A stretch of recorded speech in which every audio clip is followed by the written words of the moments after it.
प्रहलाद, एक इच्छा व्यक्त करूं तो उसे पूरी करेगा ना?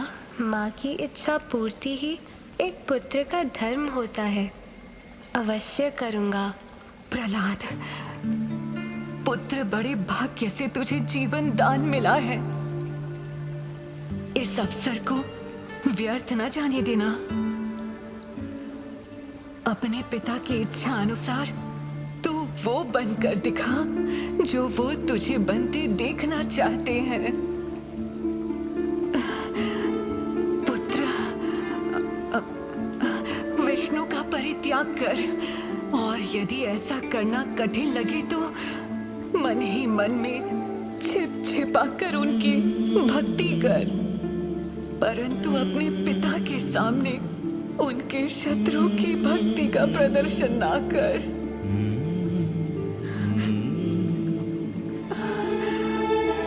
अभी अभी तो तू एक पुत्र के धर्म का विवेचन कर रहा था ना? अब तेरे धर्म का क्या हुआ पुत्र? माँ, मिश्री स्वभाव से ही मीठी होती है, ठीक उसी प्रकार जिस प्रकार नमक स्वभाव से खारा और मिर्च स्वभाव से तीखी। मिश्री का मीठापन, नमक का खारापन और मिर्च का तीखापन ही उनकी पहचान है, उनका धर्म है। वे चाह कर भी अपने धर्म को त्याग नहीं सकते, उसे बदल या छिपा नहीं सकते। उसी प्रकार जीव का धर्म और उसकी पहचान ये है कि वो भगवान का ही अंश है, उनका दास है। अब आप ही बताइए कि मैं अपने धर्म का परित्याग कैसे करूं, उसे कैसे छुपाऊं?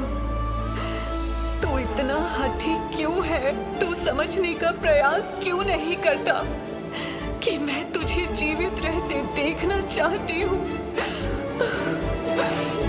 तुझे जीवित रहते देखना चाहती हूँ पुत्र।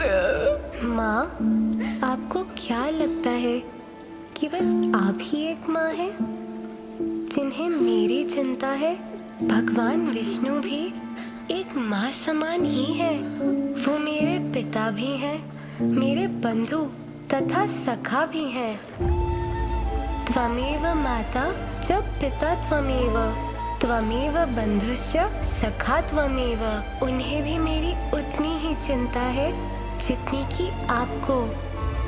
आप निश्चिंत रहिए, क्योंकि वे मुझे कुछ नहीं होने देंगे। ओह प्रहलाद, मेरे पुत्र।